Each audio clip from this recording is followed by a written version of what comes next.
It was the only way of life Mrs. Liu knew.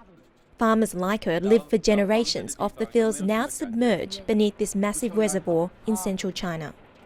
It's part of one of the world's most ambitious and expensive engineering schemes, the aim to divert water to the country's arid north.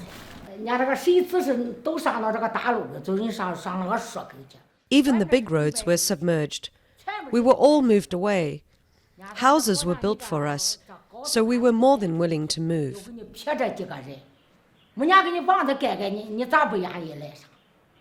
At least 330,000 people were moved to make way for the expanded reservoir and canal from the Yangtze River to Beijing over the last few years.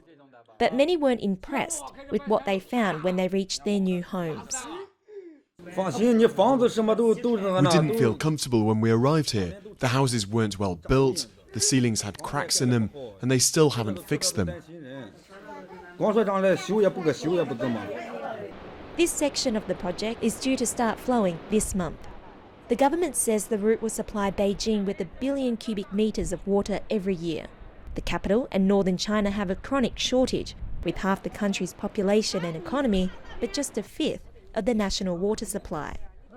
If we don't change our current way of water use, the demand going to continue to rise, and then we're going to head into another round of crisis. But there's little consolation for those whose lives have been uprooted.